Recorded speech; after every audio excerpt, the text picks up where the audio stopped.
All right, can everybody hear me? Too loud, too quiet, just right? Thumbs up. All right, outstanding.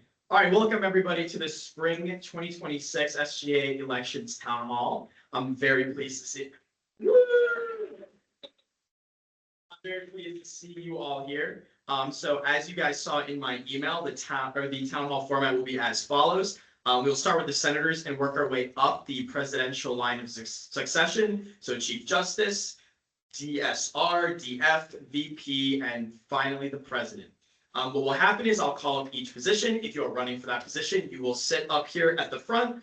The microphones will be able to reach you, and we have the questions posted there as well. I know some of you printed out your own and brought them. That's totally fine. If you want to use your phone to refer to the questions or any answers, that's fine too. I will ask each question. You will all have 1 minute to respond to the questions. If we have extra time at the end, we can go back and elaborate. There's some optional questions, or we can ask the audience for questions they may have. Is everybody ready? All right, outstanding. So we're going to start with the senator candidates. If you are running for the position of senator, please approach the front table and have a seat.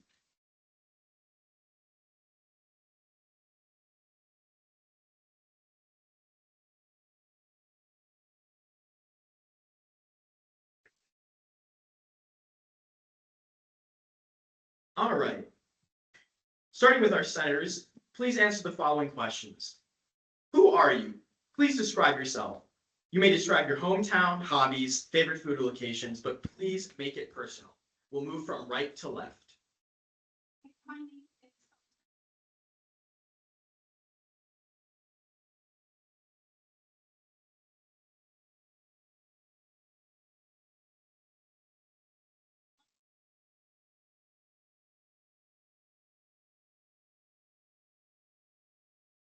favorite food would have to be Puerto Rican food because I got it represent myself. Yeah, that's pretty well me. My name is Lucas Hanachek. I am a history major and I have a minor in political science and a minor in business administration. I'm very passionate about understanding the past and how it shapes the world today.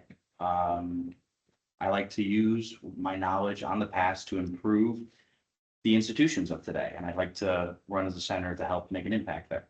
I enjoy reading, I enjoy going to museums and working with people through my experience in the customer service industry. Outstanding. What do you see as WCSU's biggest strength, and how does it benefit students of all classes, disciplines, etc.? I would say one of our biggest strengths is community. There's not a day that goes by on campus that I don't feel that sense of community, whether it's the events going on, WestCon Wednesdays. I feel like having that sense of community and being interconnected not only within our own majors, but interdisciplinary through like friends, clubs, social, it helps to feel not so alone on campus. I would say our biggest strength is we have a very close-knit community. I do like our smaller class sizes. It makes our professors very approachable, and it makes it easier for students to access all majors and to build relationships with their professors a lot easier. It allows them to get help. It allows them to stay engaged in their education as well.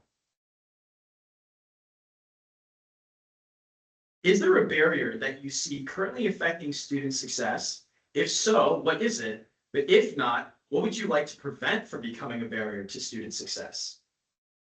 I feel like a major barrier that I've seen is just knowledge on knowing when things are happening and what resources are around. In my Uni 101 class, we talked a lot about the different resources available, but outside of that, there's not really that reinforcement other than the occasional email you get. So making students aware of the resources they have on campus as well as different ways they can utilize that is extremely important and something that we should do more of. I think one of our largest barriers that affects student success at the school is we have a very large commuter culture. A lot of our students are commuters. A lot of them do not live on campus.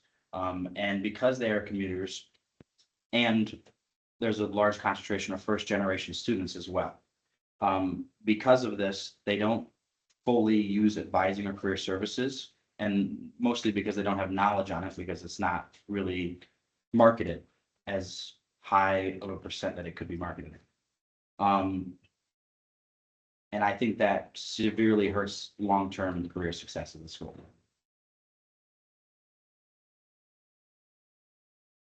What do you think could be done better about promoting student welfare at WCSU? Are there resources, people, or offices that could be more effectively promoted or utilized? I kind of touched on this in my previous answer, but specifically the Career Success Center is on the third floor of the classroom or of the West Side Campus Center, tucked away. The Pride Center, the LGBT Center, a lot of these social centers are just kind of shoved in a room where not many students go. The student center is very utilized, so I feel like getting students more in those spaces and being able to see where those offices are, at least knowing where they are, because outside of the tour, I wouldn't know where half of these offices are and be able to utilize them. I think we can do a better job by promoting our resources more clearly and consistently. I was a commuter for pretty much all of my college career until this semester. I'm a late junior. And until I started living on campus, I didn't really know what we offered as a university in terms of mental health support, in terms of career planning, or even tutoring. So I think we need to do a better job on communication, more visible outreach, making sure students know where to go for these benefits that we offer as a school. All right. How heavy of a role do you believe the Student Government Association should have in university governance? I think we should have a fairly large role. I know we have our university committees, which a lot of our senators are a part of. However, there's not many ways that personally students can have a voice.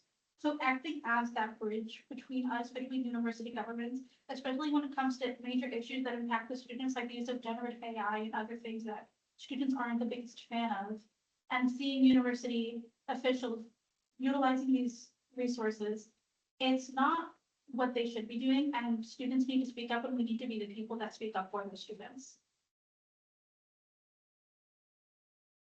I think the SGA should play a very strong and collaborative role in the university, specifically in the governance of it. I think it should do a better job at actively representing student voices and its advocacy for change. And I think it should work with the administration to make more realistic improvements that directly affect the students here. Outstanding. That concludes our dedicated questions for the senators. Does anyone in the audience want to pose a question to either or both our senator candidates? President Ivey. This is a question for both candidates. If you are elected into the SGA as a senator, how will you interact with students and represent them as the role suggests? So as senator so far, I have outside of SBA been working with other clubs to tabling events to hear student voices. I speak one-on-one with a lot of students and ask what issues they see on campus. And being someone so heavily involved, I feel like it's my duty to not only hear what they feel about these issues but also bring them to the attention of SGA administration to make sure that, they're actually being cared for and cared about. And that's something I want to continue doing even stronger than I already have. Can you repeat the question? So the senator role is pretty much you're a representative of the students. I know as all roles in SGI are, but as senator, your job is to interact with students. So how would you go about interacting with students on campus? I'd probably do more outreach. Specifically, I really like what I've been seeing with polling that certain clubs have been doing. I do think that's a great way to do it by offering them a reward in return for filling out certain questionnaires. I think that's a great way to do it. A lot of people love getting free stuff and free snacks, and it definitely boosts engagement with the community. Would anyone else in the audience like to pose a question to either or both of the senator candidates? top three goals for your position? My top three goals, as senator so far, I have spent the semester kind of getting to know the organization. My first goal would be to help make more students aware of what we do and make them realize they can come to Senate. They can have their voice heard specifically. If they bring up an issue, we will talk about it and we will take it seriously. Number two, again, with university administration, making sure that they know how our students feel about different things that they're implementing. And just the way that they function and make sure they know how students feel about it. And number three, just making sure that students just in general feel like their voices are being heard, whether it's by administration, by a greater community, by other students. They're my priority, and I want to make sure that however they feel collectively, I can be there to represent that.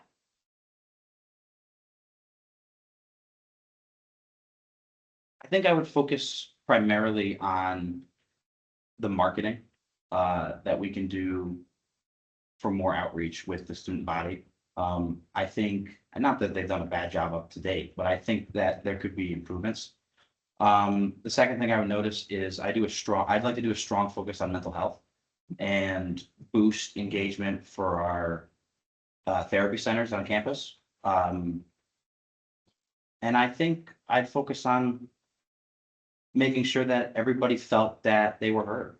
I think that's a very big, important part of student engagement. I mean, the only way that they're going to want to engage in the Student Government Association is if they feel heard.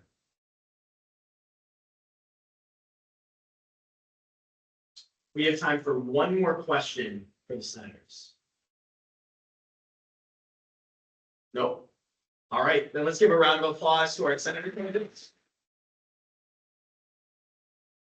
You guys being able to see, I would like to invite up our candidates for the position of Chief Justice.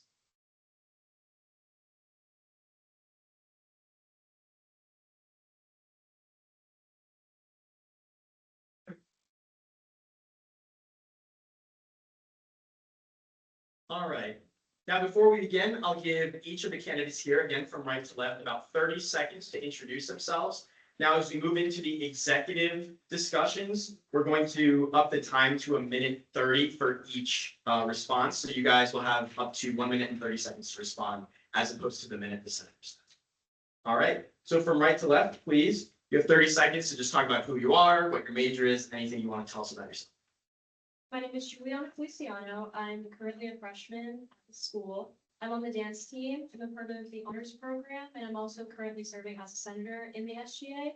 And I'm also the chair of philanthropy in it so far, which I'm very proud of. And I'm also a school senator for the School of Professional Studies. And my major is social work. Good evening, everyone. My name is Akil Ajman. I am a junior majoring in chemistry and applied math. About me, I'm Sri Lankan by native. I was a senator last year for the fall and the spring. I usually spend my time on campus most of the time from 8 a.m. to at least 9 p.m. I am on campus. I'm also a student worker. I work at the Midtown Library and as a past mentor.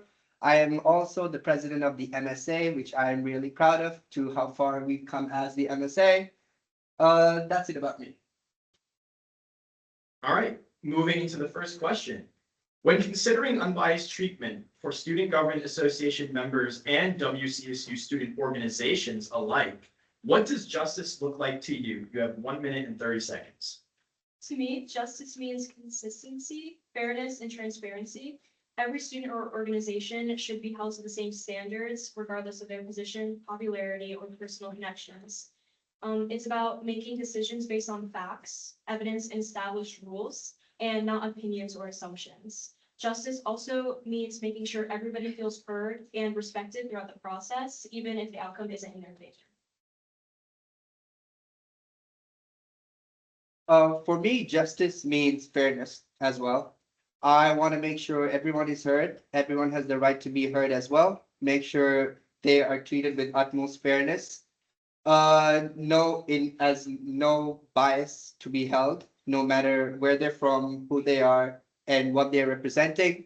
As Chief Justice, justice is in your name. You have to be the one who's in the middle to define or at least separate the right from the wrong, to treat people because they're coming out to you just to say that here I am and I want to know if they're being accused of something. We want to know if they're right, and I want to make sure they are held. If they're responsible for it, we want to make sure that they are taken care of. Their stead should be with them. Uh, in the end, I want to make sure that everyone's treated fair and unbiasedly.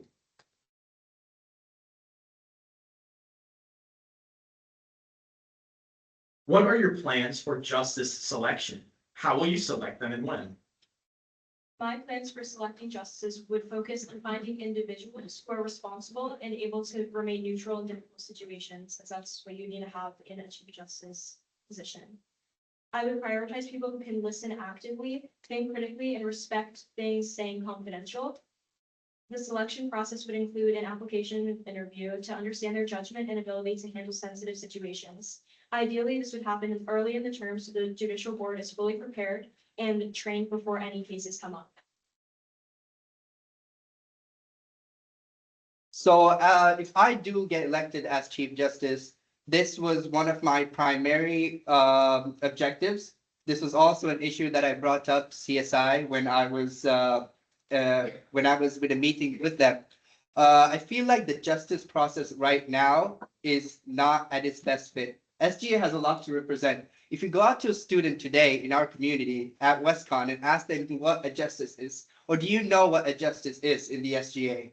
I guarantee you that most of them won't know. At least 80 to 90% of students won't know. If you ask them a senator, they do know because it is what the student government is. But when it comes to justice, I want to make sure that everyone is treated fairly, as I said before. And I want to make sure there is a good process, a fair process for selections. And there's at least a structured position where people can get to know what a justice is and then get to apply or at least show their interest. Because I haven't seen anyone come up and ask me about being a justice unless they are in the SGA as a senator or any other position. That's when you first get to know who a justice is and what they serve. So that is one of my primary goals as to if I do get elected as Chief Justice, to make sure that they are chosen with they get to know who they are first, what they're going to do, and what they will become. Are you interested in expanding the role at all? If so, why? And if not, why do you feel the role is sufficient as is? I am very much open to expanding the role if it improves fairness and efficiency. For example, offering additional training could help how the board operates. However, I also think it's important not to overcomplicate the role. If the current structure already supports fair and timely decisions, then keeping it simple can help maintain clarity and effectiveness. Any expansion should be intentional and directly beneficial. I feel like the role of Chief Justice certainly could be expanded. Outside the judicial board, as far as I know, the Chief Justice outside the e-board could be more interactive with all the committees, philanthropy, what else? We got internal affairs, which is also one committee that the Chief Justice does work with when it comes to Constitution and the SGA Constitution. Certainly the role can go up to talking to clubs, making sure they are all going well. Because as Chief Justice, you want to know that at school everything is treated with fairness. And I want to make sure that all clubs are heard. Sometimes they might be scared to come out if they're not treated right. So yes, I will try my best to expand the role, and I feel like there is so much room for Chief Justice to do more, just rather than being part of the judicial board and the SG. Given the timeline of roughly an hour for a judicial hearing, how will you keep the hearing expedient and considerate of the facts? To keep hearings within an hour while still being fair, I would make sure everything is well organized beforehand. This includes reviewing all materials in advance, setting a clear agenda, and giving each side a structured amount of time to speak. I would also guide the conversation to stay focused on relevant facts and avoid unnecessary repetition. At the same time, I would ensure that everyone has a full opportunity to present their perspective so no one feels rushed or overlooked. So, when we have an hour, it is a very limited time. If anyone wants to speak about themselves, it's going to take at least half the time.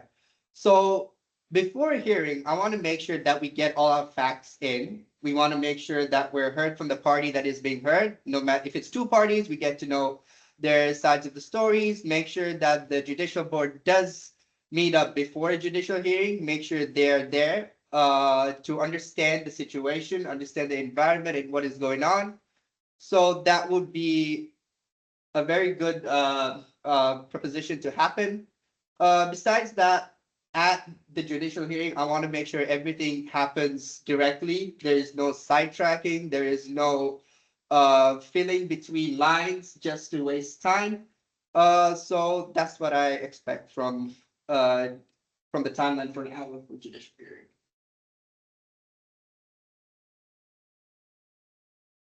In what instances, if any, is it okay for the judicial board to include the Chief Justice to allow personal feelings to affect the official business of the board? Personal feelings should not influence official decisions at all. The role of the judicial board is to remain objective and base decisions on facts and policies. However, empathy is still important in how situations are handled. While personal bias should never affect outcomes, understanding people's perspectives and showing respect can help create a more fair and supportive process overall. So when it comes to personal feelings and justice, they should never be at least when it comes to justice, the lines of it, feelings should not get into it, never get in between. Because when we say feelings, everyone's going to be right, no matter no matter if they're wrong. If someone abuses funds of a club and they just did it for their feelings, no one's going to get anywhere. We're going to just let it slide and let it be what it is. Even where I work and study in the medical field. I was a medical assistant, a pharmacy tech, and when we get patients, we don't care where they're from. We make sure that they get their treatment no matter what they're doing. If they're angry, it's fine. If they're calm and cool, it doesn't matter. When it comes to prioritization, these people get what they are for the order they came in and the order of emergency. And it should be the same for justice. I don't see why feelings should be applied unless there's a moral issue that puts it in a different position. When someone had to take an action just because it was the situation where they are in. So in total, personal feelings should never come in because there's a lot of bias that could happen from where people are from, race, religion, their background. All these could affect justice. So I want to make sure that no personal feelings do interfere with justice. That concludes our dedicated questions for the Chief Justice position. Does anyone in the audience have any question for either or both of the candidates? President Ivy? Question for both candidates. As Chief Justice, you deal a lot with the governing documents, the bylaws, the contracts, the Constitution itself. Are there any changes that you see in the SGA that you would like to alter in the governing documents or not? I'm currently doing internal affairs and we did just look over all the governing docs so far. And we actually just finished doing the justice contracts. And I personally feel like we did a very good job at changing anything that needed to be changed. And it's very clear and very structured, which I think is very important as a Chief Justice to make sure everything is established for everybody else that's in it. And so I personally think as of right now, there's no change that need to be made. So as Juliana said, I was also part of internal affairs when I was a senator back in 2024 and 2025. By then, we did make a lot of changes to the Constitution, and I'm proud that I was also part of it. We made sure the bylaws were clear because the laws were there, but the bylaws had some contradictions. We made sure everything was right.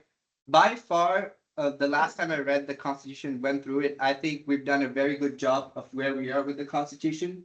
So if I do become Chief Justice, I will make sure that if there are any further changes that are needed or required, I will make sure that they are in.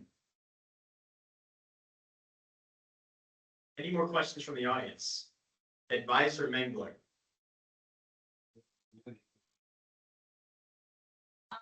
So one aspect of the judicial board that a lot of clubs are not aware of is they can go to the board if they're having issues with their constitution or anything in that regard. What specific ways would you make clubs aware of this being a resource or communicate this to clubs to know that this is an avenue if there's some kind of conflict for both candidates? I think a really good way of establishing that is creating its own kind of section or contract in itself, so you already know what you're getting into before you start. So I think that's definitely, I know it's one of the extra questions, but it's like an initiative that I think I would want to follow through if I did become Chief Justice, because I think it's important that everybody all understands the same thing, so there's no miscommunications going on. So in the case of if a club does something that they weren't even aware of that was wrong, that shouldn't be a penalty towards them if they didn't know, but if it's already there and established that that was something that they could get penalized for, then there's not really many excuses. So I think that would be a really good initiative. Could you repeat the question, please? Yes, it's more so focused on the judicial board is a resource for clubs if internally in their club, if they are having issues with their e-board, they can go to the judicial board, to see the right avenue if someone did something unconstitutional or they need to impeach somebody and they don't know how to do this process. What ways would you promote the judicial board to show that this is a resource for clubs? That they know they can go to the judicial board if something like that were to occur? I think the best way would be, one of the ways at least, would be to explain the Constitution or the SGA Constitution and what they're supposed to follow during General Assembly, or have it under the, I think we already have a part of it under the e-board training for any club, but we could certainly add more details to it. There's a lot that can be said and given to. Maybe having an online meeting with the e-board training would be the best, where we could directly be in contact, because people, at least students in the e-board, mostly would not like to be there. They have their own personal life as well, so not to interfere where there could be a commonality between everyone and times.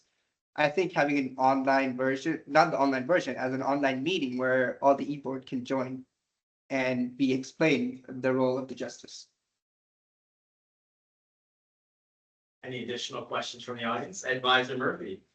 As Chief Justice, that position is required to know the Constitution front and back, the bylaws front and back, the contracts of the individual positions front and back, and then most importantly, if not equally as important, is Robert's rules.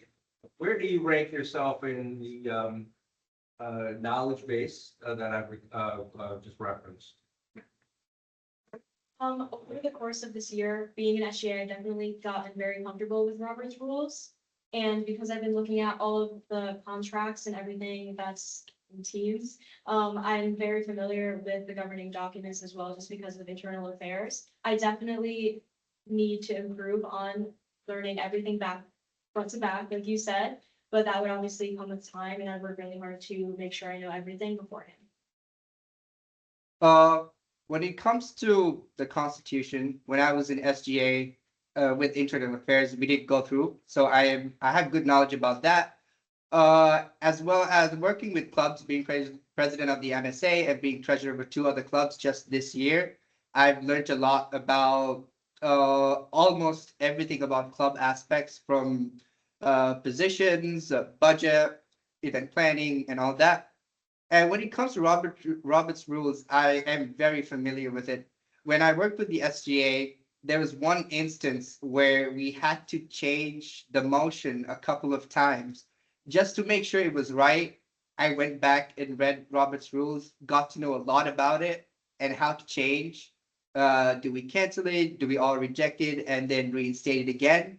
That was all part of being SGA that helped me learn about Robert's rules a lot. So I would say a 4 out of 5 for Robert's rules and a 4 out of 5 in knowledge base of constitutions as well. Any other questions from the audience? Nope. All right, let's thank our candidates for the presentation. I'd like to invite up our candidate for the Director of Student Relations.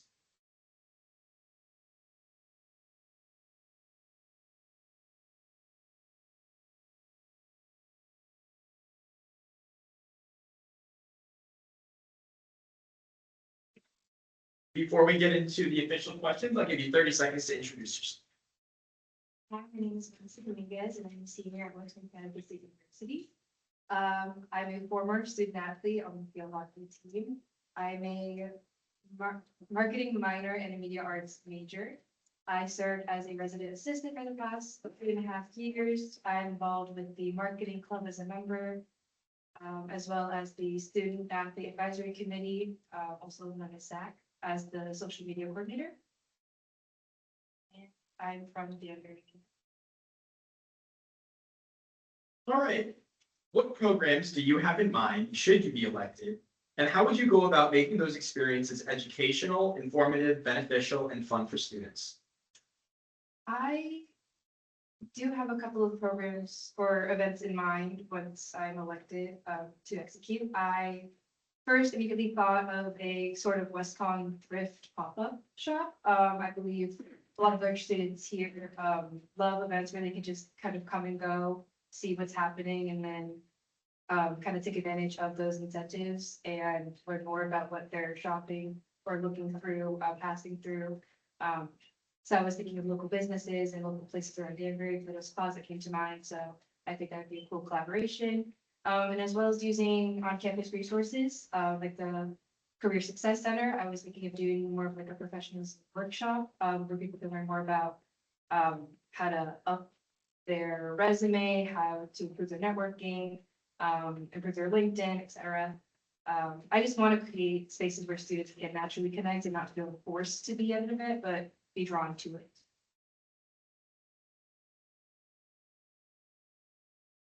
What aspects of SGA need to be marketed better than they have been previously? How would you amplify their reach? I want the social media to be more engaging and relatable.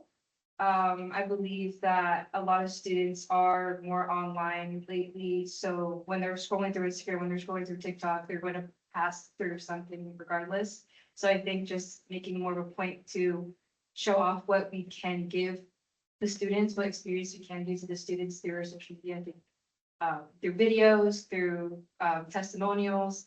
I was really wanting to do sort of a student testimonial, maybe for a week, maybe for a month, and then as well as get testimonials from people within the SGA, so e-board members as well as senators, just so people know more about the experience and what SGA can provide, but also what students can get from us. And I just would like it to be a mutual experience, not just one way. What changes would you like to make to General Assembly? How can it be used to educate and develop students more than it previously has?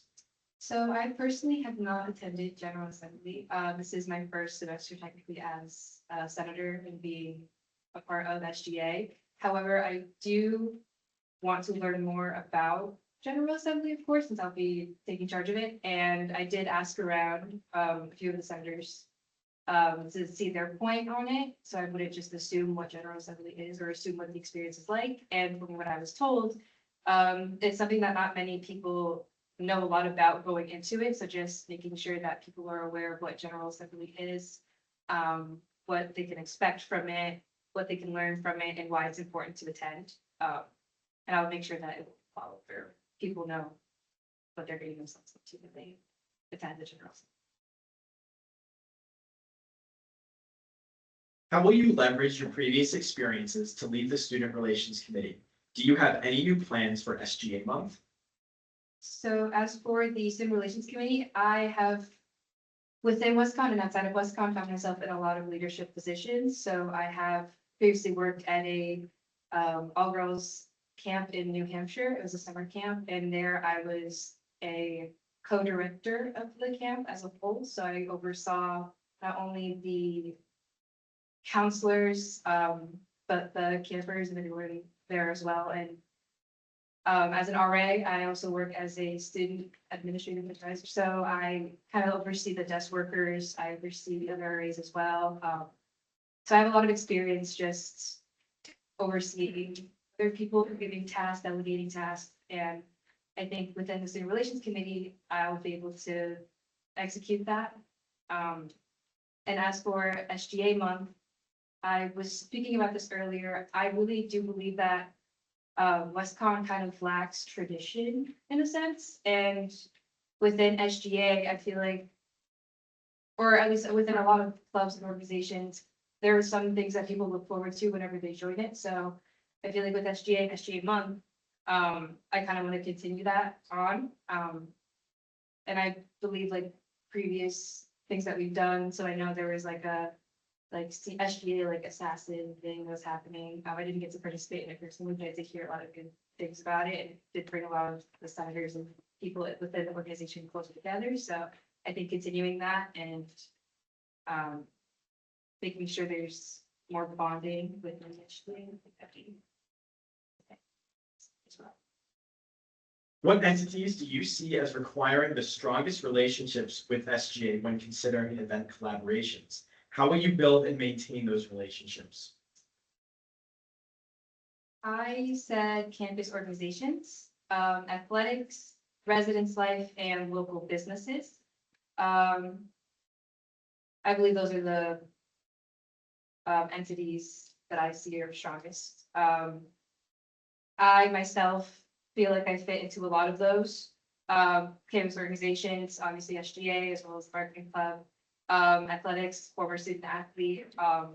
I was once a commuter my freshman year, and now again living as an RA, getting to see residential life. And then as an RA, having programs working with local businesses, not only in Danbury, but just around the area, and then campus resources as well.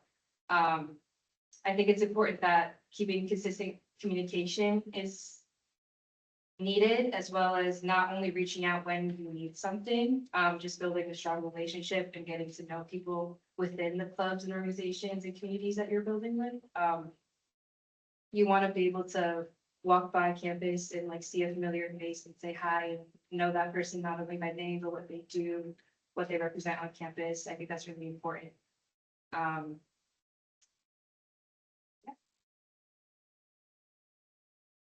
That concludes our dedicated questions. Do we have any from the audience? President Ivy? As DSR, one of your roles is not just outreach and events, it's also interacting with clubs and new club formation.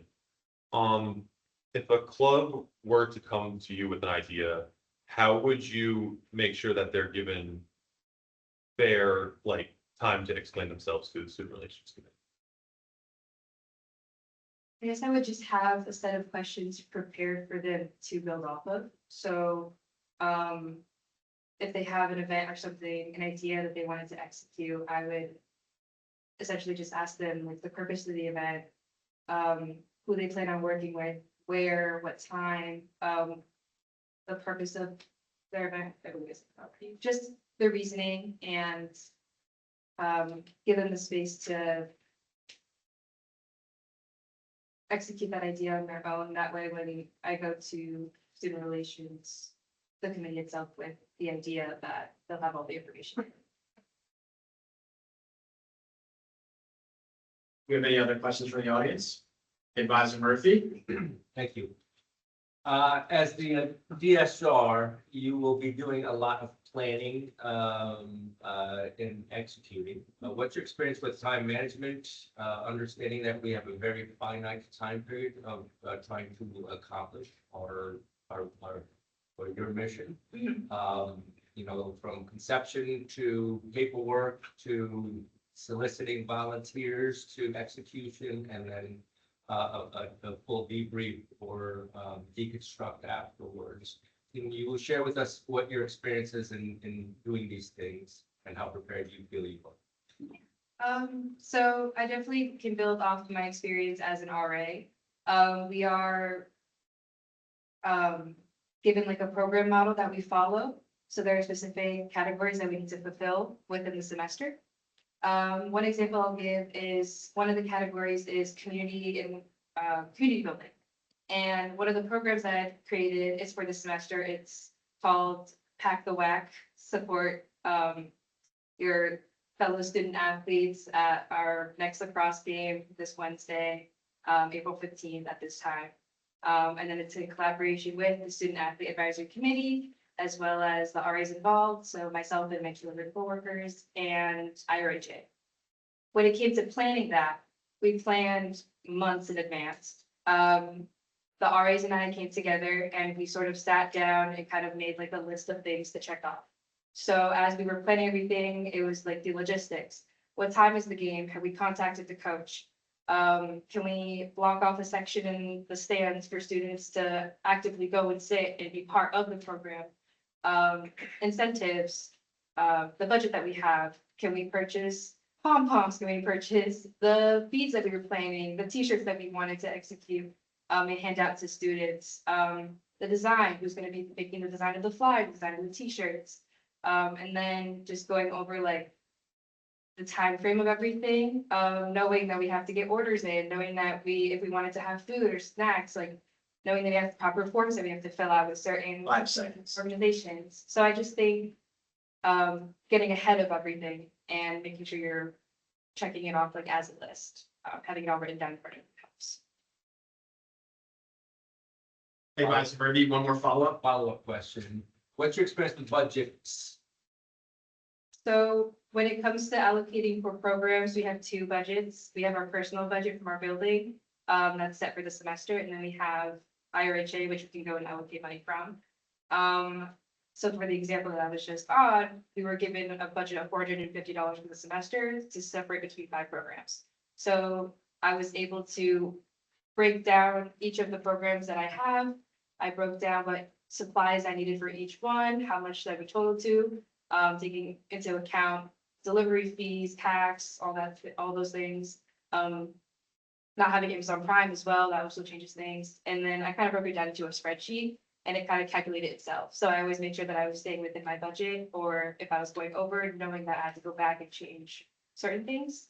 And then if I ever needed to go into more money that wasn't being used for my personal budget, I would always go to an outside source, so IRJ. And then from there, it was the same thing. I would just explain my program, the reasoning why I need to go over my budget, and then from there, explain the logistics. So what I would be purchasing, how much it would be, and the reasoning why. Let's thank Vanessa and bring up our Director of Finance. We're short on time. We're gonna we can move back at the end if we have some extra time.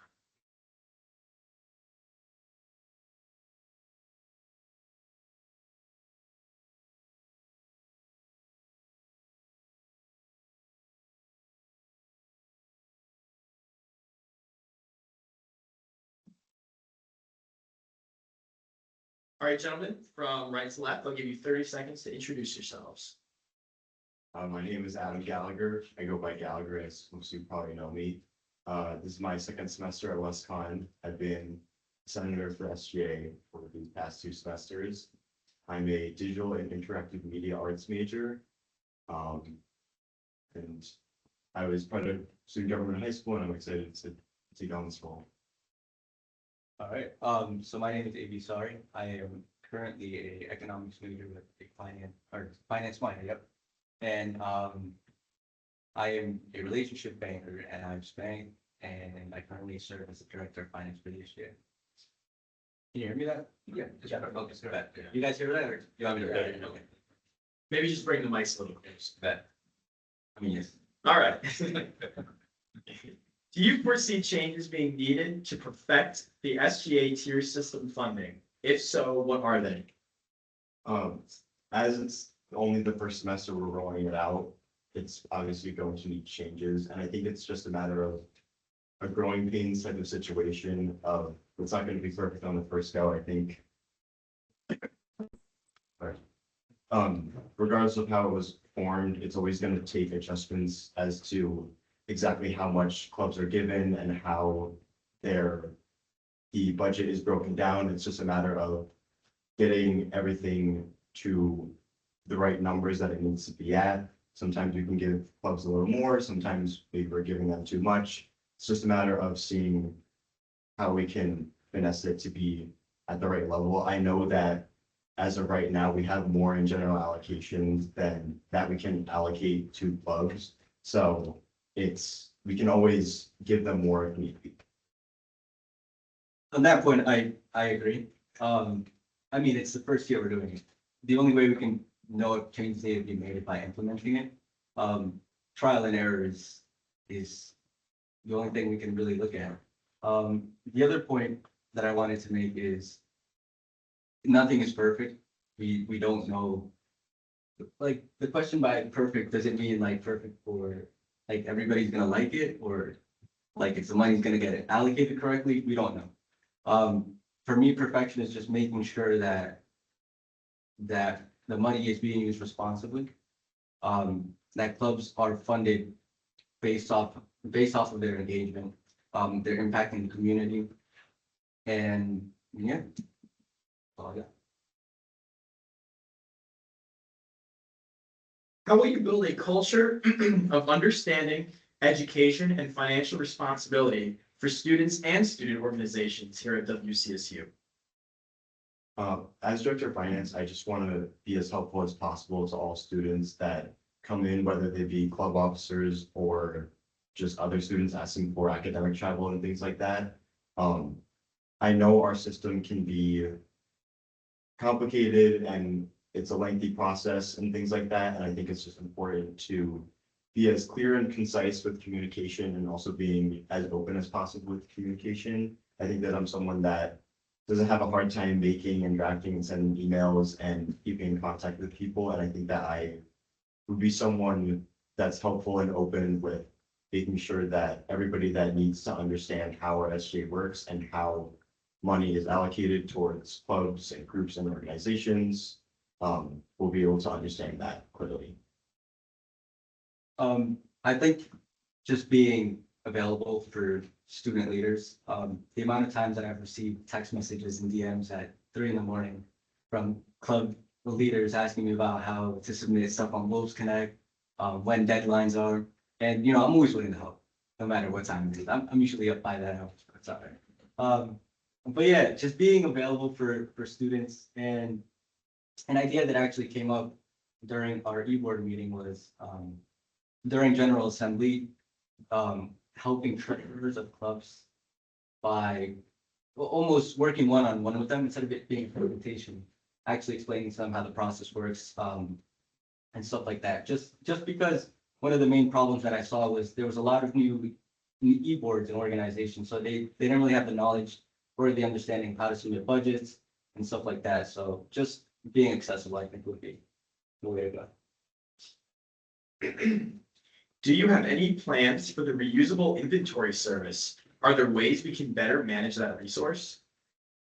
I know first becoming a senator for the SGA, I didn't even know that this tool existed, and I think we could make it a lot more public and a lot more known to a lot of club officers.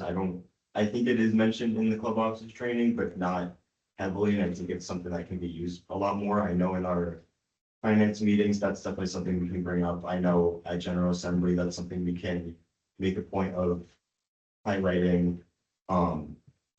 And I also think I think at one finance meeting, maybe 2 or 3, we talked about reorganizing and things like that. But I think that would definitely be a great way to spend the finance meetings times, because that's something that can definitely be time consuming, but we do have plenty of time as it is a committee that's worth 2 hours. So I think that's a good way to spend our committee time and making it more organized and because the system in LinkedIn can be kind of confusing as to how to sign items out and what exact items we have. So I think the more effort that we put into that system, the more benefit that we'll gain from it, especially if we make it more known to clubs and help them or encourage them to check things out using that system. Yeah, I agree. I mean, I think it would make it a lot easier for club members to be able to walk into the rigs and pick out stuff without having to go through the app. Like Senator Gallagher said, it can get a little complicated, so I feel like a grocery store style reusable inventory service would make it a lot easier. And then to better manage it, I mean, the committee itself goes into the race. At least we try to go once a month. You know, if it's not messed up, then we don't have to do it. But we try to organize it, make sure everything is labeled, make sure everything is organized. But yeah, that's all I got. Should finance be the sole responsibility for the director of finance? If not, what should be added to their responsibilities? I think as of right now, the DM has a lot of responsibilities outside of just finances. Obviously, they give the budget reports and are supposed to be up to date on the numbers of what we have in reserves and things like that. But I think, like Avi said, it's a lot of communication, responding to things at 3 a.m., just being open with club officers and whoever is inquiring about finances and things like that, but also just the systems we use. And we've said it multiple times, our systems can be complicated as to how to make budget requests, how to make purchase requests, all that type of stuff, including the communication that comes along with it. And I think there's a lot of systematic stuff of like reviewing the resolutions. I thought that was something that was very helpful that we did in finance this past semester. That was looking at those resolutions and making sure that they were up to date and that everybody in the finance committee was aware of them and was comfortable with them. And I think the director of finance has a lot of responsibilities as of right now that are outside of finance, so I don't think that much can be added, just a more spread out focus on all the parts of the role. Yeah, once again, I think I would agree. I feel like when clubs and organizations think about the SGA, what comes up to mind is definitely finance. So in that sense, I feel like the director of finance is the face of the SGA. No offense, President Mag. But when you're in this role, not only are you going to be punching or crunching numbers in Excel, but you become sort of pathway for clubs and organizations to connect with the SGA. You become that middle person that people talk to when they're concerned about the SGA, when they need money for events. So yeah, I mean, at that point, I don't think the director of finance should pick up any more responsibilities. I feel like at the point that they're at right now is more than sufficient. Do you feel that the internal SGA budget should be broken down more granularly? If so, what would you include? I think how the budget is broken down is fairly specific at this point with all how it's divided between the different e-board members. One thing that I know was a point when it happened was the money we spent for SGA training, especially when we left campus to go to the other location. And I think having that outline somewhere of how much can be allocated towards that, or how exactly it can be allocated, what can or can't be spent, or what can or can't be purchased, or what it can be spent on or not, for that type of thing. And that the training as well as other SGA outings. And I know it's a big thing in our finance meetings that all the money that we get from, I believe it's the student activity fee, has to go back to the students. So sometimes it can be hard to allocate stuff that is specifically for the SGA because that money is obviously meant to go back to the students. So I think maybe a little bit more detail about that could be very helpful. But otherwise, I think there's plenty of specificity in how it's broken down. Yeah, honestly, I didn't think me and Senator Gallagher would agree on many things, but we've agreed on almost every point. But yeah, like I don't believe that the internal budget should be broken down in any other way. I think the way it is now satisfies the needs of the SGA. Would I change the amount of money allocated to certain parts of the breakdown? I think I would, but that would be a decision for myself and the finance committee to look over.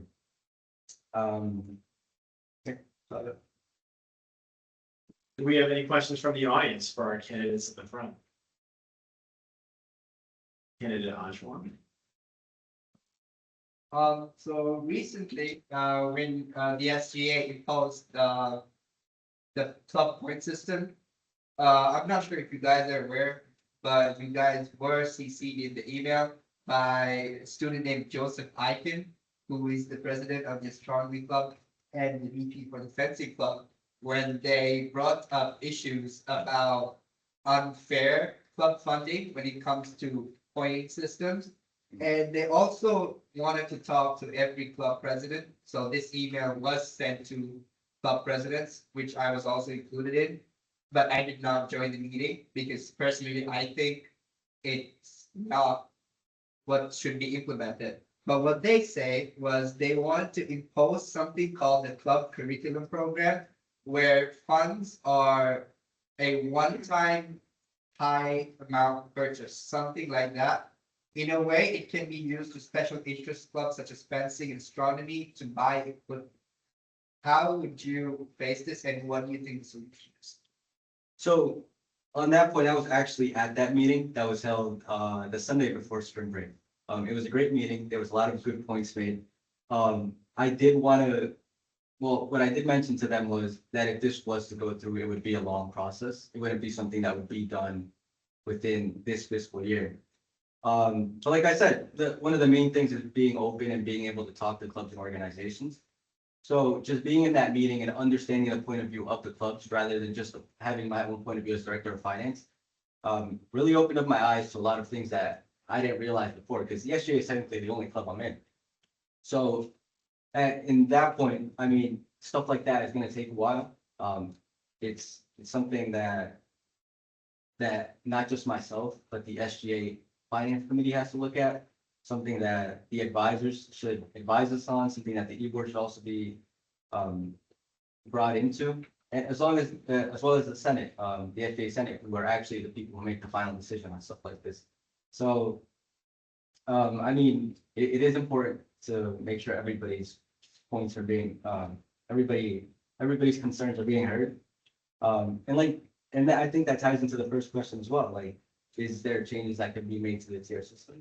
Well, the students' concerns and the concern of many other students is a good starting point, I would say. I agree with most of what DM's already said. It's changing anything in the SGA, especially that I was the finance meeting after that. DFSRI kind of disseminated that information to the rest of the committee.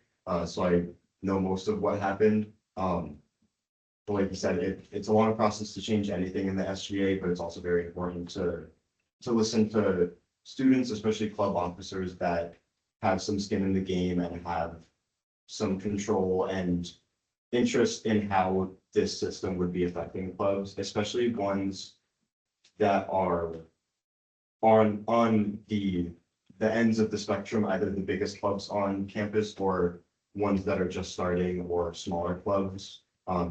They're in unique situations and it's definitely important to hear their viewpoints. But I just think overall it's important to listen to everyone, and as director of finance, that's definitely something I want to stay consistent with.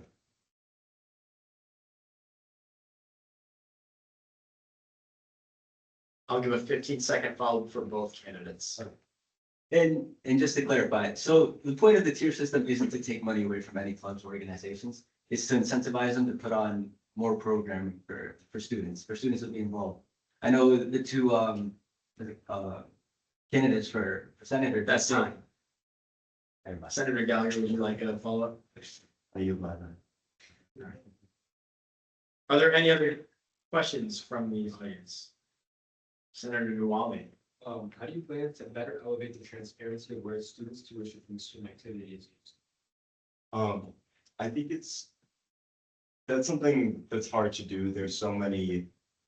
I think probably most of us here don't know fully how all of it shakes out, of how the money goes from the students to the university to how it's broken down in how it gets disseminated to us. Obviously, as director of finance, that's one of our most important responsibilities. So that's something that I would definitely make sure that I understand.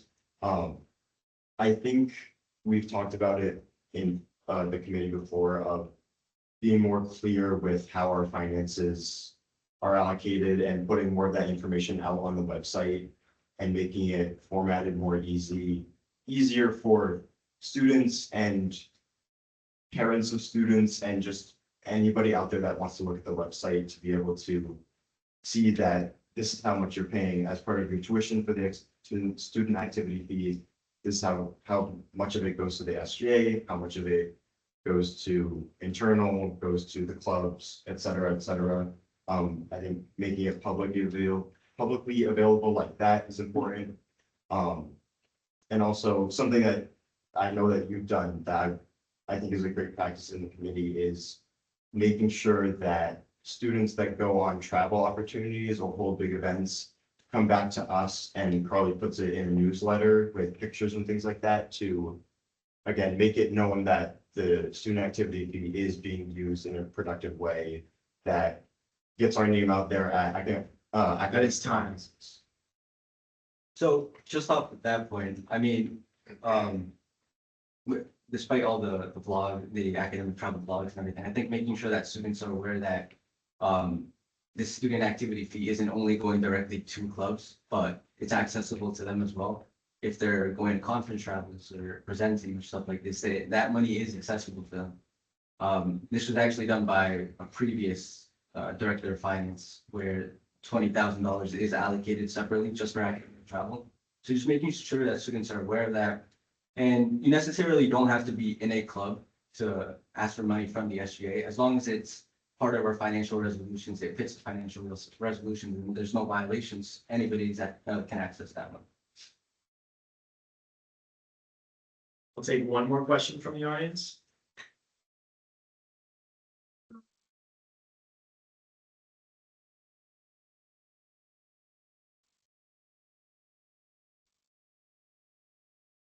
I mentioned earlier that how we allocate money to the clubs with the tier system that we just implemented, there's still a little left over that can still be given to clubs. So that could absolutely be something that I would want to adjust, or I would consider adjusting, is just raising the overall amount of money that we give to the clubs. Because there's really no harm in not, if we raise the amount and it doesn't get used, it just goes back to reserves.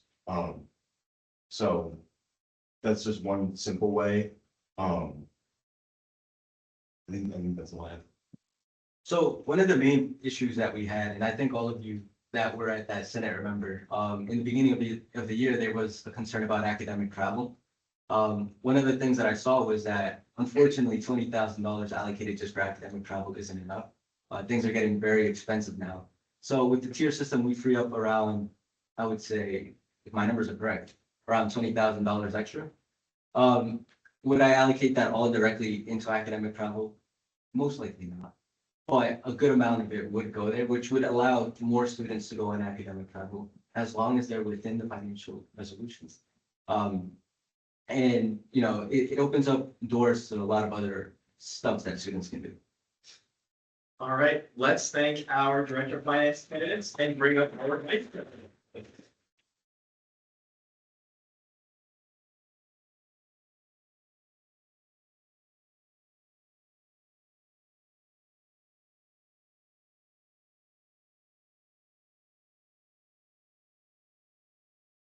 All right, as always, I will grant 30 seconds to both of you to introduce yourself. My name is Gianna Ruby da Silva. I am a sophomore criminal justice major at the school. I involved SGA. I'm currently vice president. I'm also involved in the moot court competition team, and I am a residential student. I live in Boston. My name is Iana Campbell. Mostly everybody knows me as Mizzy, especially in the VPAC. I am a freshman. This is my second semester. I am currently a senator for student government. I serve for both semesters. I am also the school senator for the VPAC, and my major is a BM for jazz studies and performance. I am a singer and a musician. Should the VP role share more responsibilities with the president? Should it be more engaged with the university community than it has been previously? I think the first part of this question can be interpreted multiple different ways. First of all, when I thought about it, I thought about the specific contractual obligations, and my answer to that is no. And the reason for that is to have an efficient SGA, our roles need to be different so that we can have like a task force that takes on issues from different sides and really makes it so that the SGA performs well. However, it's also a misnomer. People often look at the president as an external force and the vice president as an internal force, but that does not mean the roles are exclusive from each other. Often we work together in different ways to make the SGA better. So with sharing responsibilities, we do share a lot of responsibilities, just as the SGA holds a responsibility of meeting students where they're at and bringing that to administrators. For example, a goal of the SGA is involving ourselves with the students more. So that is something that President Ivy would head. And then as vice president, I would take that and use that to train students on how to do their jobs better and interact with students more. For example, I started training school senators who go directly to their schools and talk to the students within those schools and bring those concerns to the deans. And on the second part of the question, should it be more engaged with the university community than it has been? I think every role in SGA should be involved with the community as much as it can be. For example, though the vice president is an internal role, that doesn't mean I should just stay at my desk and do paperwork. I should go out and show I'm an SGA. This is what it means to have an SGA. This is what we can do for you. For example, I will do stuff for President Ivy if he is unable. That is time. Yes, I do absolutely believe that the VP should also 100% share more responsibilities with the president. I do believe that leadership does come in many aspects, like accountability and being able to connect and include other students or everyone, organizations, committees, of course, and also being able to connect and include students. Oh, apologies. And then we should also have commitment and delegation. And it's not just about one person who has the role and is carrying and trying to lead everything on their shoulders. By saying that, I do believe that the VP should act and serve as a partner who is effective and active and also serves as a support system for both parties. Yes, I do agree with current VP that both of them do have their roles, but that should be very evident and that should obviously already be known, but there's no harm, obviously, not always sitting at your desk and doing paperwork. And I also believe that they should be on top of their goals, their roles, and should be open to helping and communicating, and overall making sure that they stay on top of themselves, and making sure that the president stays on top of themselves too, obviously in a positive way, of course.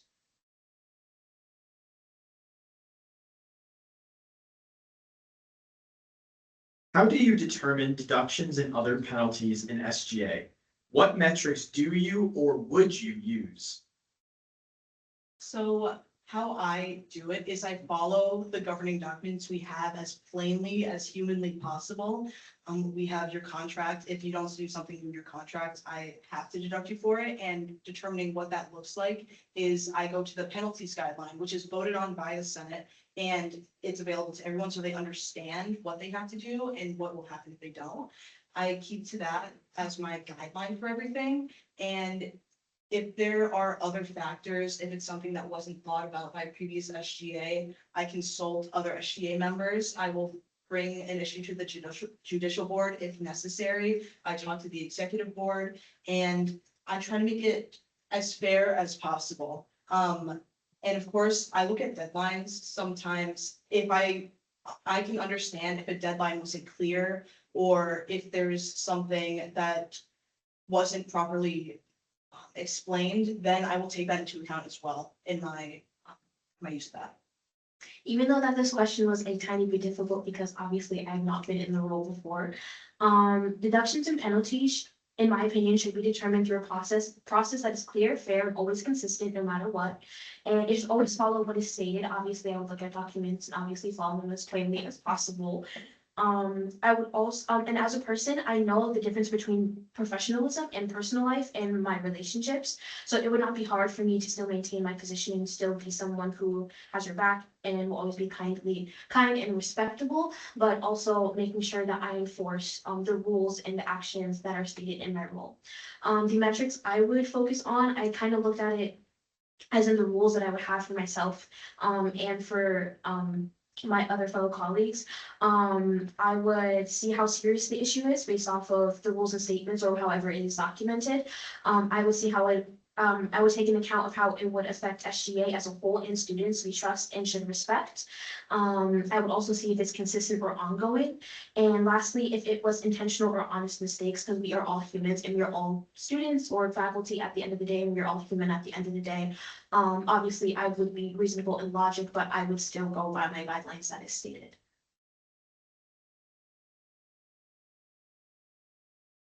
What role does the VP play in guiding the SGA's vision? Should that be an exclusively presidential responsibility? Firstly, to answer the second part of the question, absolutely not. It should not just be the president's role. It is the SGA as a whole's role to decide the vision of SGA. Because at the end of the day, the president can't do everything. It is up to every executive board member, every senator, every representative, every justice to make sure that the vision of the SGA is carried out. And we should all be passionate about the vision of the SGA. For example, reaching out to students. Thank you. Reaching out to students, that's everyone's job. And to connect in those ways, it's everyone's job. Specifically for the role that the vice president plays in guiding the vision, from my understanding, it is training people on how to approach that vision and how to carry out their role so that we can do everything efficiently as an SGA. So if the vision is to be more involved in administration conversations, it would be my job to encourage senators to take on those roles and to be in those spaces. Also, I'm gonna go with the same approach to answer the second question. 100% no, I do not believe the vision should only be for the president. I believe that the VP should help guide the vision by being a second perspective with the president. It should also be someone who can challenge, bring up, and suggest new ideas, of course, in a respectful way and effective way. And we should all, the role should also offer new solutions to any outcome, even if it does not meet my way or any other person's way. And help the president make sure that the goals are always realistic and measurable. I also see the VP as someone who helps turn vision into action. And to do that, they should track progress and make sure that the organization stays connected with what students appropriately need, not just what looks good anywhere or on paper or on any type of document. And it should always have a positive outcome for what we stand for, the students and our community. The Student Government Association spends thousands of dollars for multiple separate training sessions throughout the year. Please explain why these sessions are necessary and why SGA does them. Then please explain what can be done to make these trainings more cost effective. The reason SGA does these trainings is so that the membership is properly trained on how to do their job and therefore how to care for the student body more effectively. And I do understand there were concerns with our cost expenditure with our trip to Stanford for training. And I completely understand where those concerns come from. And of course, I'd love to explain the financial process, how much money was allocated for training. And of course, if the student body believes it's too much, dial it back, do less expenditures for training. However, with that training, it wasn't just spent willy-nilly. We did have a questionnaire afterwards of how effective the Senate thought that training was. And when I started planning the next training along with my committee, the Internal Affairs Committee, we are going to look at those responses and see how we should tackle training next time and whether the expenditure was actually worth it. And to bring those trainings and make them more cost effective, obviously, the training budget was not gone over. It's $6,200. That was not gone over, even with going to a hotel. And if the budget needs to be reduced, that can be brought up with the SGA as a whole. From the standpoint that I have as a senator currently and thinking also future realistic if I am so elected, I do see training sessions and know that training sessions are necessary because SGA manages a very important and critical role with funding, student representation, policy, and leadership. And if we don't have that training, we risk too many things of handling things poorly, miscommunication, and not having the sense of professionalism. And not only does that affect us, but also affects the student body, community, and WCSU itself. And with that being said, spending thousands of dollars multiple times a year should always be reviewed carefully. To make things more effective, I was thinking of combining sessions into fewer but more structured trainings. And currently, the trainings, how they are now, with having forms towards the end, seeing what can be done better, what can stay the same, have been very effective and very timely. So with anything that's been initiated now or been put into our sessions now would most likely stay the same. I would try to make it as simple as possible, but also still effective to the point where it's remembered and knowing what your key points and roles are, and things that we need to do throughout the SGA.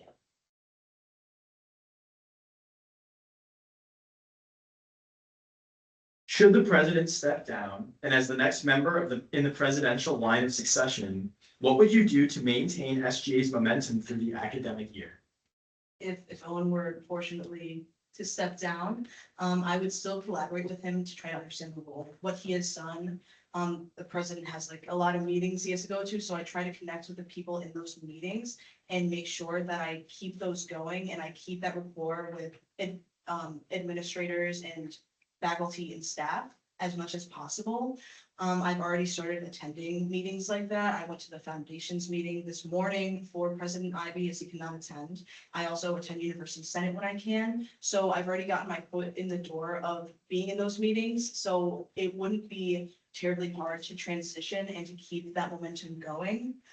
And obviously, I would appoint a new vice president as soon as possible. I try to be as timely with the transition as possible and to take as much advice from the previous president and from advisors, as well as the General Senate as well. If the president were to step down, my first big goal would be stability. I would immediately make sure that communication stays strong between the executive board, senators, and advisors. I would also communicate with the president to see what his roles are based off of course, more of what I've read or what the role is or what the responsibility is. Make sure that I'm able to attend and will attend things that he's going to, things that the role would be attending or the roles that they have. I would try to find a new vice president, of course, to, fill in that role. And I would also keep ongoing events and whatever initiations moving by seeing what the important and current priorities are. And I would still assign responsibilities clearly and ensuring deadlines are still met of what has been initiated already. And most importantly, I would make sure that the student body does not feel the disruption. Leadership changes should not stop the student support or what we stand for. And I would step in confidently, but also respectfully and make sure that SGA continues functioning with professionalism and unity.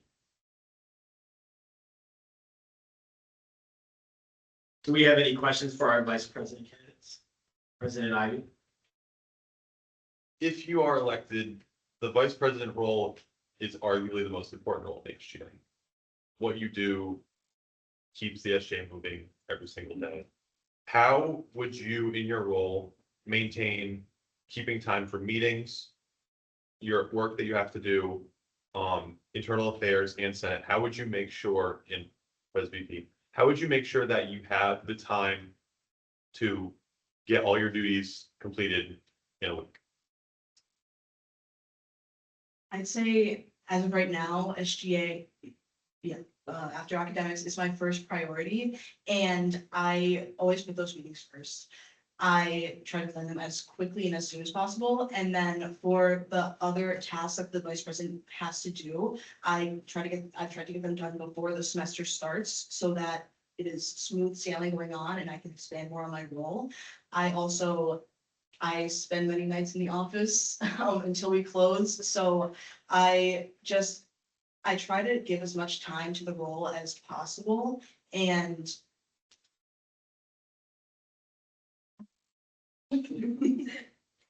For me, I am a very organized person, especially managing honors, my music, and on top of that, also student government in general.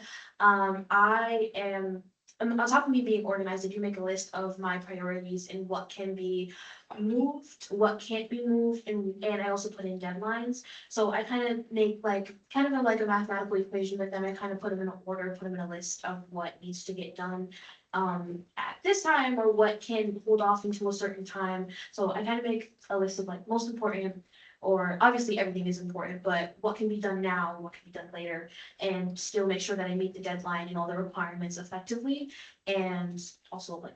Cool. Anybody else have a question for our vice president candidates? No? All right, let's get a round. Oh, do we have one? Get in right back here, yeah.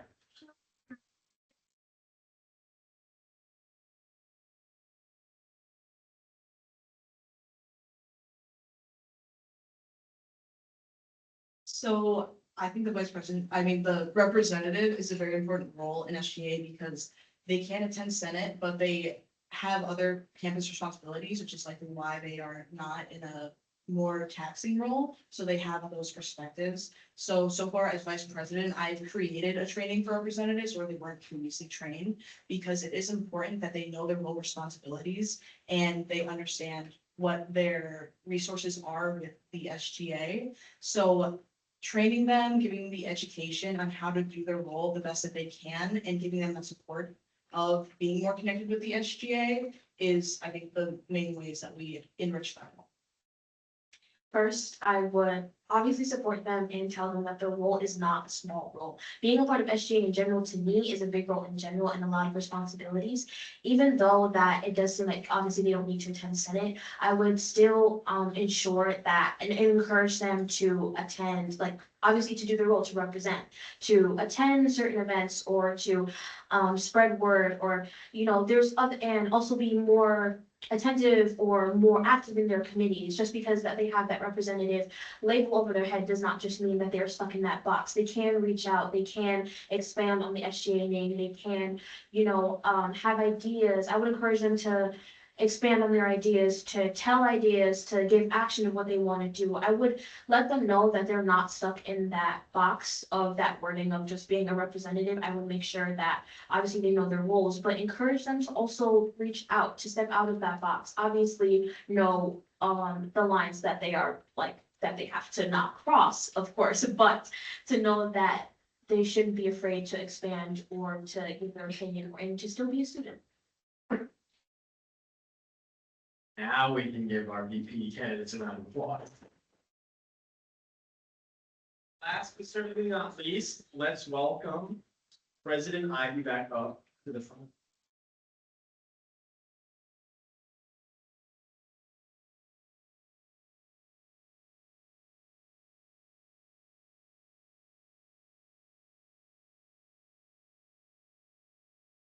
All right, President Ivy, as I have before, I will give you 30 seconds to introduce yourself. My name is Owen Ivy. I am a second semester junior political science major, music minor, and I am the current WCSU SGA president. What have you learned from your first term in office, and how will you use that knowledge to improve your actions as president?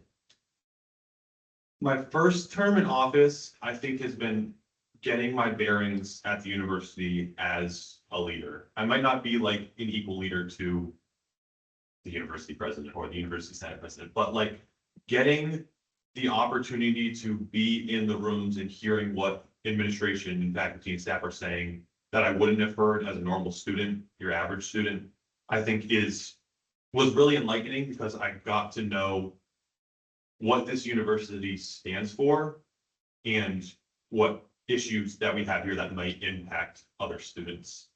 I've also learned the schedule of the president. I think getting to the office at 8 a.m. almost every day and staying late if I have to, when I have to attend meetings, things like that.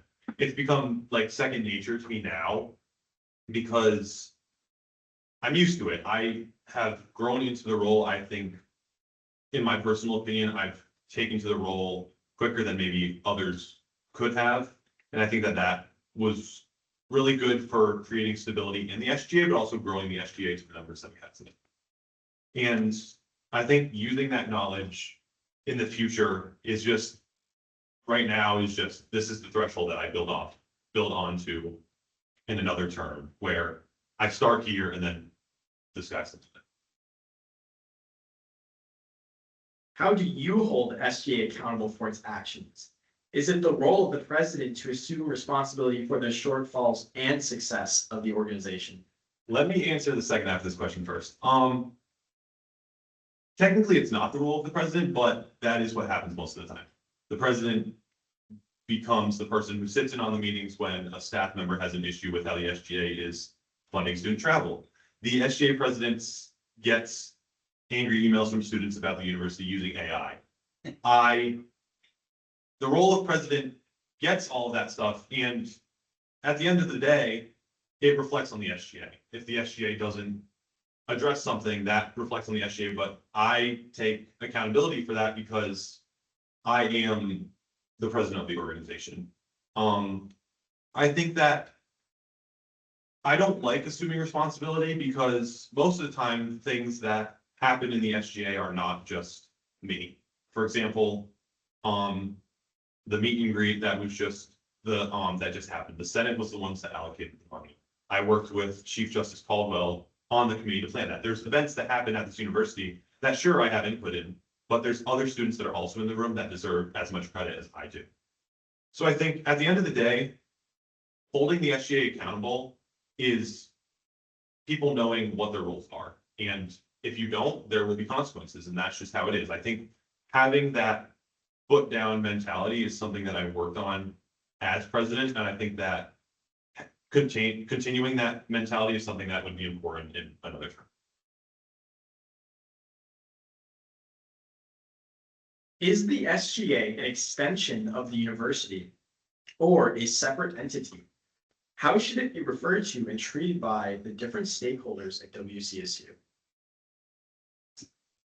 Technically, the SGA, yes, is an extension of the university administration, staff, faculty, however you want to say it. We are an extension of the university. WCSU is in the name of our SGA. It's on our logo, but whatever. So I think that technically, yes, that is true, but most of the time the SGA is alienated because people don't believe that our voice matters. People don't want to hear what students have to say because we're here for 3, 4, 5, however many years. And this is a faculty member that's been here for 27 years. And they think they know more about the university than we do. But the SGA, I think, plays a crucial role in representing students and having that seat at the table, literally and figuratively. I think that the SGA should be acknowledged in any facet of what's happening at the university that affects students. Even if it on paper does not affect students, there is some way that some conversation will affect students.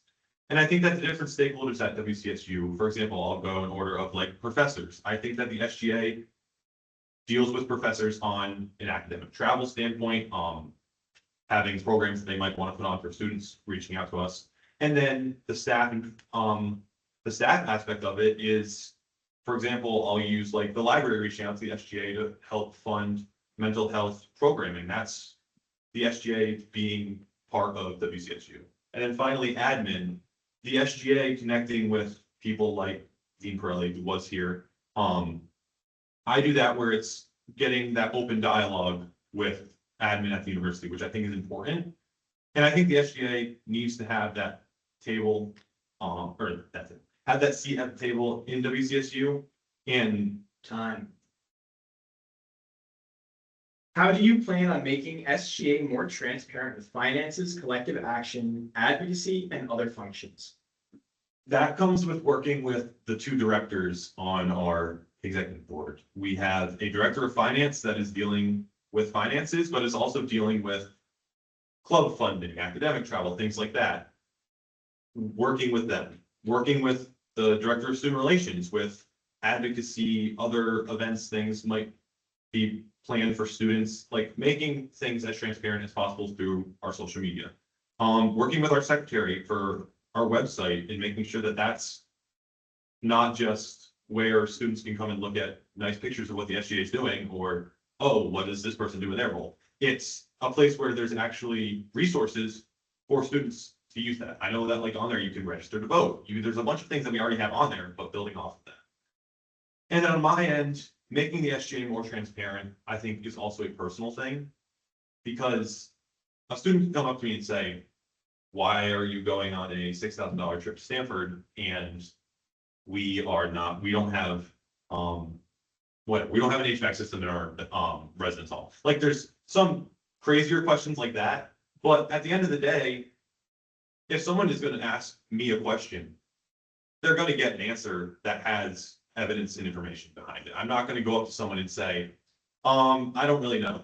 Like, it's gonna be like, this is yes or no, or this person can help you and this is why. Making sure that people know why things are happening, when they're happening, and the purpose behind everything that's happening in the SG. How do you know what is best for students? What data or experiences do you pull from? And how are you sure that your decisions are beneficial for the larger student body? Data is not something, that I really consider, other than maybe populations of like how many students are on campus, the percentage of what students are residents, which students are commuters, how many clubs does the SGA represent, which of those do we fund, things like numbers like that that contribute directly to our legislation and things like that. But for me, it's the experiences. It's walking into Berkshire Hall and talking to a student that I may have met, like being an orientation leader that I haven't seen in 9 months, and talking to them and saying, how has your semester been? Is there something at the school that is bothering you? What you enjoyed about the SGA, or not the SGA, about WCSU? And it's those more intimate conversations that I pull more from those experiences. And it's hard to know what's best for every student. And I want to say in a perfect world that every student is recognized, but there's going to be the students that just aren't recognized. And that's a burden that I hold on my shoulders, where we make a decision to fund a student going on travel, and then that maybe results in another student down the line that doesn't get to go on that travel. But that's not something that really the SGA can control. We can control our outreach to students and how we interact with students, and that's how I know personally, and I think how the SGA knows what's best for students, is connecting with those students who are the direct beneficiaries of these decisions. Do we have any questions from the audience for the president candidate? Senator Gallagher. What strategies do you use when working with anybody, whether that be members of SGA or other organizations, who may be underperforming or doing the bare minimum in their roles? So I'll use SGA as an example, because most of the time, if someone has an issue like in a club or prospective club, I feel like that's more of a judicial thing. But for the SGA, for example, no need, I'm not gonna poke fun at Vice President Ruby Silva, but if, for example, this imaginary vice president is not doing their responsibilities, this is not, but that connection of doing the bare minimum, I spoke about this with you about making the role your own. And I think encouraging that as people come in, I know all the senators that are in here, I met with you all individually and spoke to you about expressing your own opinions, being vocal in Senate. And I think that that's something that we need to continue as an SGA long after all of us graduate, is if you are doing the bare minimum, honestly, that's not enough. And if you are, then that's another conversation that we have to have. But if you are in an organization like SGA, where what you do actually does matter and does contribute to change, you have to put more than 100%. Advisor Murphy. It's a two-parter, so bear with me. Part one is, under your current, leadership, what do you feel has been the greatest challenge that you have undertaken? And, what was the resolve? And looking forward, part two, what do you see would be a challenge that is brewing or potentially coming up, should you be reelected? So number one, you're talking about a challenge that I have faced. I think that I keep going back to this example of academic travel. I think that people that don't understand how the SGA works infuriates me when you are coming to the SGA for funding. And the challenge that I face is having to sit in a meeting with someone and say blatantly to them, like, this is how this functions. You should know that. And being brutally honest with someone is something that I don't like doing. I like someone, like, you get another chance or you get time to explain yourself, but then it hits a point where you just have to cut it off and that's it. And I think that that's a challenge I face, that now I understand that sometimes that's warranted, is being brutally honest with someone and saying, you're not holding your end of the bargain up, or you don't understand this, I'm going to tell you how it is, and then that's it. And I think that that's something that I've struggled with, but now I can, like, balance out, like, I understand what you're saying, but here's the honest answer. And then an issue brewing,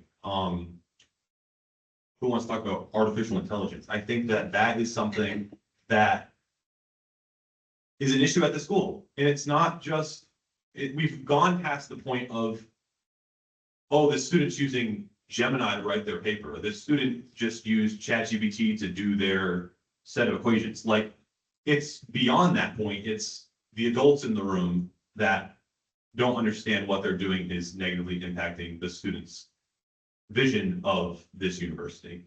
And that's time. That's time. Pardon me, fairness, there was 2 questions, so technically it should get 3 minutes.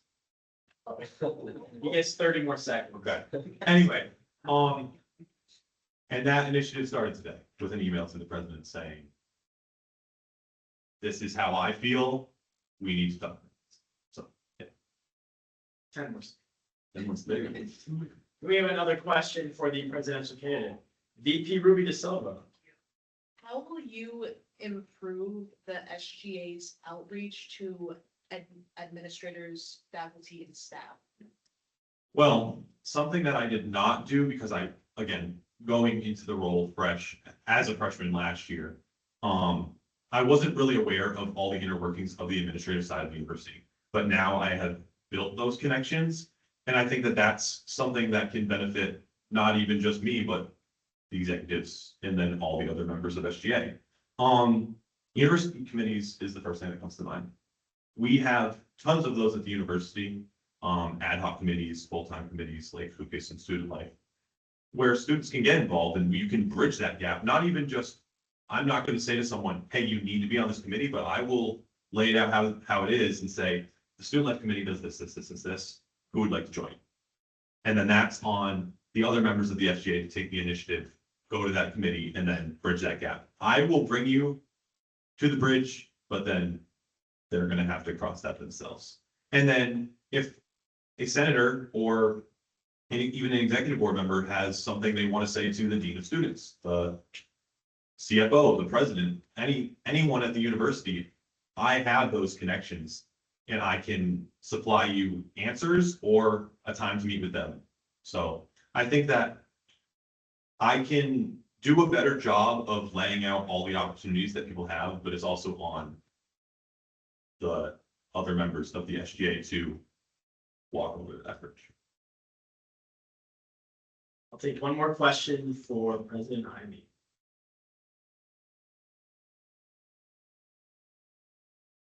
Ooh. Go. Any thoughts on the censorship that is taking place within?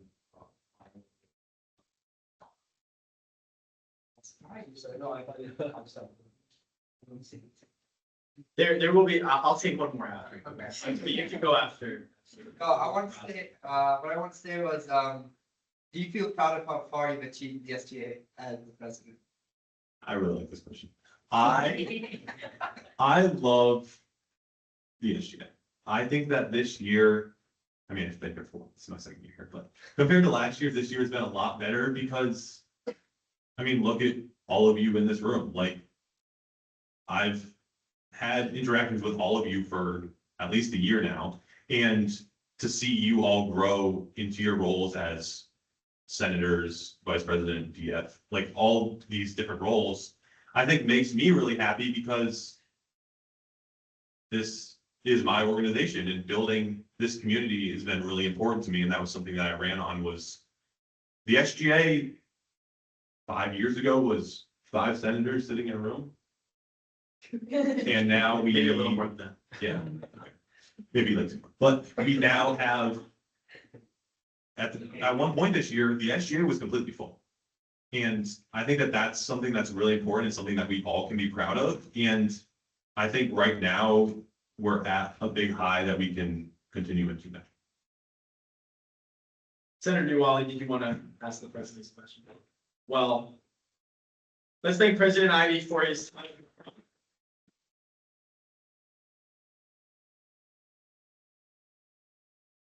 At this time, you can return to your seat. I will open the floor to questions anyone has for any of the candidates. We do have about a little under 15 minutes left. If you want to steal any of the optional questions on the back, that's totally fine. But yeah, I'll open the floor now. So if Senator Newali, you did want to ask an additional question, Come on. or if anyone wanted to ask any questions to any candidates, feel free to call them up. Nothing? AB, sorry.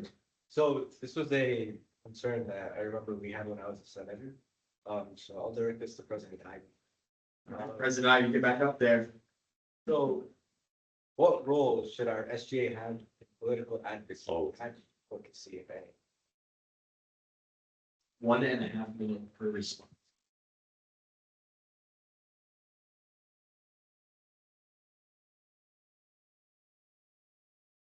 I don't want to say it, but I want to say none.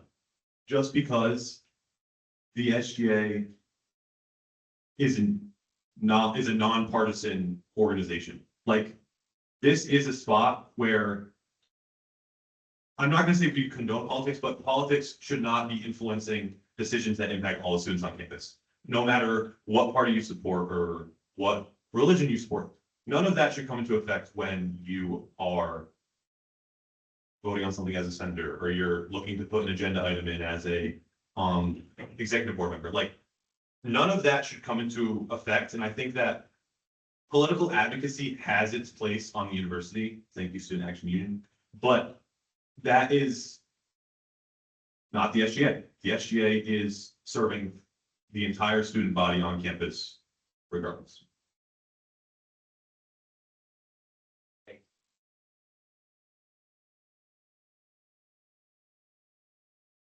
Do you have any other questions for any other candidates?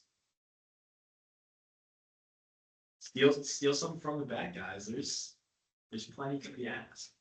President Ivey, you have a question? I do have a question. This is for anyone in here, but I will specifically gear this towards our executive candidates. As an executive board member, you need to be a part of a team, but you also need to know when it's like your turn to get something done and you need to rely on the other people on the executive board. As an executive, how will you properly communicate with the rest of the executive board to make sure that things are done timely and effectively? Well, I think that you would be the excellent first example to answer that. I stand for that. In the interest of time, I'll give everyone 45 seconds. That's fine. I mean, as an executive, initiatives and things come up all the time. For example, if for IA or student relations or finance, there's always something that you're working on. And I think that in terms of executive board, we have a meeting set for time to talk about this. But also, if you need help with like anything, that's where Teams comes into play. Email comes into play. You set up like a personal meeting with whoever. And I think that that's something that's important, and we all need to do that, including. Oh, that's, You can move to the vice president candidates. it's whoever wants it. Thank you, Vice. Let's go. Right, and yeah. You reset your question. I'm sorry. How do you effectively communicate your needs to the rest of the executive board? I think I will effectively convey my needs to the executive board by just being honest. I'm not afraid to admit where I'm wrong or where I've been short, with either deadlines or something didn't go the way I wanted to. And I'm not afraid to ask for assistance or other people's opinions on things, because I feel like in my role as vice president, I don't want to just make executive decisions on everything, because it's a team organization. And I want the decisions that I make and the things that I put forward for the SGA to do or complete are in accordance with how SGA can serve students and how everyone effectively believes that we can do that.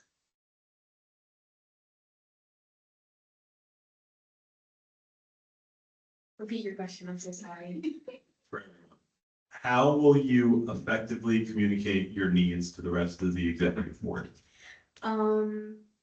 It's the same as VP. I would be honest, like being a singer, not trying to be like bragging, but being a singer and musician has its perks. You stand on a stage, you have to not be afraid of playing, have not be afraid of giving advice, admitting when you need to fix something, or when you have the discipline of action to do what you need to do. I would honestly just call and ask. I would just be like, am I doing something wrong? Is there something that I can do better? And if I needed something from them, emails would come into play, or if I see them, I would come up, or I would, if it's something bigger, I would have a meeting. I would be professional about it, of course. Like I said, I know my difference between professionalism and my personal opinions, relationships, beliefs, etc. But I would 100%, be honest. I would reach out, be communicative person, and I'm very vocally, so I have no issue with communicating. Email, professionally, of course, I wouldn't want to text, but email especially, of course, or I'll just come up, honestly. What was the question? No. I, in a similar kind of vein to the VP candidates, I would probably just be honest and upfront with my communication, I think.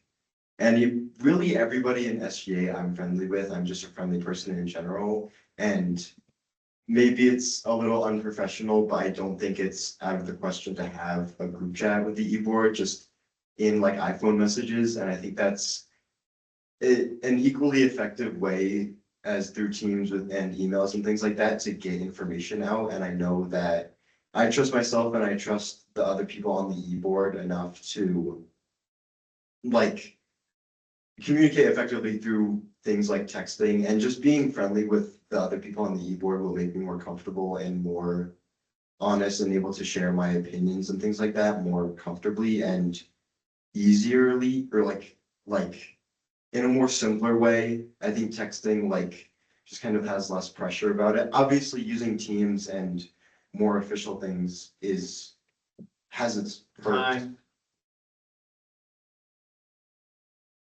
So once again, I'm going to agree with Senator Gallagher. I think the most effective way of communicating anything in this day and age is definitely iMessage group chats. I feel like sometimes Teams and emails can take, they're a little slow, but just having a group chat with your e-board, and I know the senators also have a group chat. So that's definitely one of the fastest ways to just, get stuff done, make sure deadlines are being met and all that.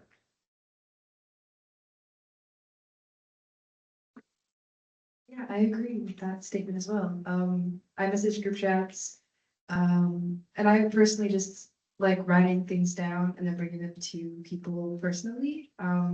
It just helps me remember to hit every point that I need to, and also just to make sure like actively crossing something off, like check something off for me in my brain, saying like, oh, it's been completed, it's done. So.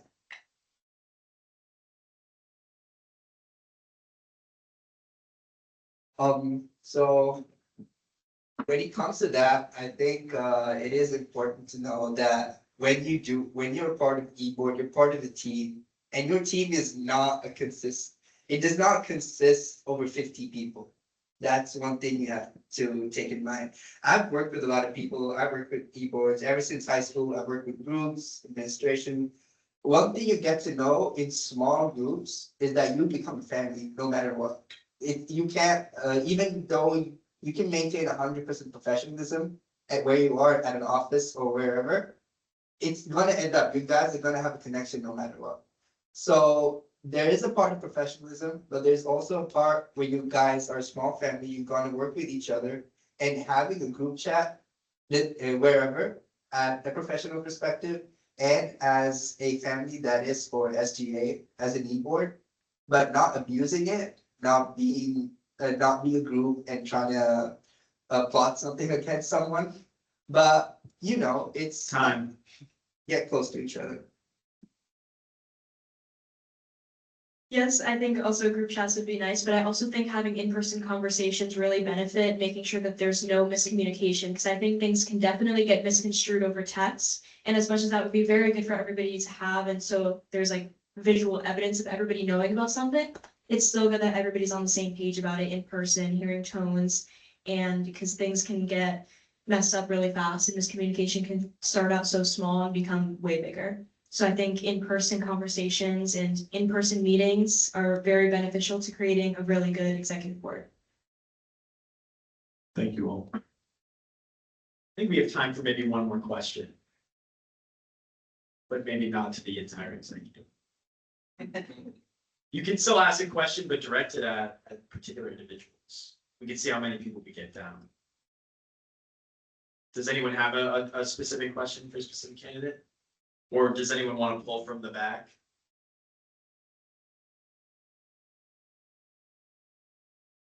Advisor Murphy, were you saying you had a? Yes, I'd love to wrap this up, but for anybody that would like to answer it. What is the experience that you're looking for, and do you think the SGA will provide that? This is gonna be first come, first serve. So first hand up, baby, sorry.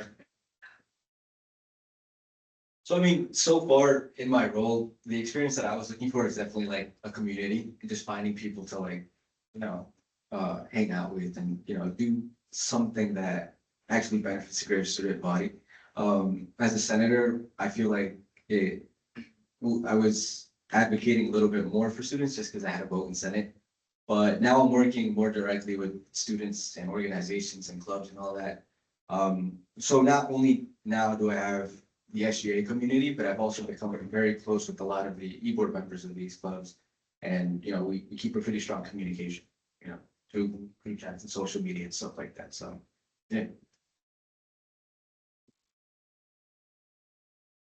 When I came to SGA, I was looking for a place where I can advocate for people, and I was looking for a community I could be a part of. In my career, I want to go into law, so I thought, why not start now? And I think I've had great experiences doing that. I love connecting with the student body. I was an orientation leader. I work for the Center for Student Involvement. So I have a lot of points where I talk to students and understand their concerns. And in SGA itself, I've loved the community that it is. I've gained so many friends from SGA, and I've also grown professionally with a bunch of people who also love to work hard on advocating for the student body. I was just gonna say, being part of SGA, I at first didn't really know much about it, what it entailed, and the roles within SGA, and then hearing about it through word of mouth, and then also learning about it through the organizations and being actually part of it. It made me want to make more of a lasting impression, to leave my mark per se, and to kind of know that like, oh, this is something that I can also pass down to other people as well. So encourage more people to join and continue that as the years go. Last response. What I wanted, in high school, I was a part of my National Honor Society, and I didn't get to do much because I was doing my academics and doing a performing arts school at the same time while handling being a magnet student. So I didn't get to do much. I just volunteered, which I was very upset about. I did realize that I did have more skills like leadership, communication, which I did do in my performing arts school. I fought for us getting posters for like our events because we were overlooked. The music department at the time was overlooked and didn't get much out. And even when I graduated, I felt like I didn't do more. Although I felt like I could do more, and I wanted that sense of leadership and advocacy, I think is how you say it. How you say it. But I wanted to be behind something and wanted to have that sense of leadership to be able to, you know, be someone that a student could look at and be like, you're approachable, you're kind, you are respectful, but you are also dependable. And I know that, and Ian, you're also realistic and and I also wanted someone to look at me and be like, I know that you won't disappoint even if you like try. So I wanted to be sort of like get that sign. All right, excellent. That takes us right up to 7 p.m. So I want to thank all of you for coming to the town hall tonight. Give a round of applause for the candidates here. All right, remember, notes for the candidates, read the elections packet, understand the rules, the campaigning guidelines, and what your obligations are. And then for everybody, remember to vote, encourage voting within the rules, and have a great night. Thank you, everybody. And before you guys leave, I need to see Owen, Gianna, Gallagher, Alyssa, and Akil with the advisors. We'll meet over at that side of the room.